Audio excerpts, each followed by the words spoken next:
POCSO வழக்கில் கைது செய்யப்பட்ட ஆசிரியர்களுக்கு ஜாமீன் வழங்கப்பட்டுள்ளது.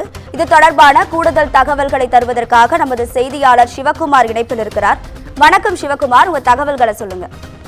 அது தூத்துக்குடி மாவட்டம் உடன்குடியில சல்மா அப்படின்னு சொல்லி ஒரு மேல்நிலை பள்ளி இயங்கிட்டு இருக்குது. இந்த பள்ளியில பயின்று வந்த மாணவிகள் மாவட்ட அளவிலான விளையாட்டு போட்டிகளுக்கு தேர்ந்தெடுக்கப்பட்ட நிலையில அந்த மாணவிகளை அழைச்சிட்டு என்ன பண்ணாரு, அந்த பள்ளியோட உடற்கல்வி ஆசிரியர் பொன்சிங் போயிருந்தாரு.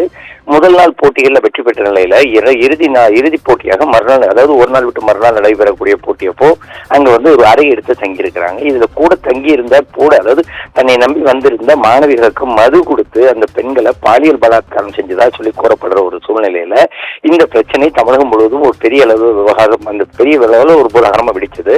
இந்நிலையில அந்த ஆசிரியர் பொன்சிங் அப்படிங்கிறவரை கோயம்புத்தூர் வச்சு கைது செய்த நிலையில இந்த வழக்கு, இந்த பிரச்சனைகளை வெளியே தெரியாம இருக்கிறதுக்காக அந்த பள்ளியோட தாளாளரும் அதே மாதிரி பாத்தீங்கன்னா அந்த பள்ளியோட முதல்வர் முயற்சிச்சிருக்காங்க. யாரு பாத்தீங்கன்னா பள்ளியோட செயலாளர் சையத் அகமது, அதே மாதிரி முதல்வர் சார்லஸ் ஸ்வீட்ஸன் ஆகிய இருவருமே இந்த வழக்கு, இந்த விவகாரங்கள் வெளியே தெரியக்கூடாதுன்னு சொல்லி மறைக்க முயன்ற நிலையில பெற்றோரோட தொடர் போராட்டத்தின் அடிப்படையில போலீசார் நடவடிக்கை எடுத்து ஆசிரியரை கைது செய்ததோடு இல்லாம இவங்க அதாவது அந்த பள்ளி தாளாளர் மற்றும் முதல்வர் ஆகியோர் மேல போக்சோ வழக்குகள் உள்ளிட்ட 7 பிரிவுகளின் கீழே 3 பேருக்கும் வழக்கு பதிவு செய்யப்பட்டது.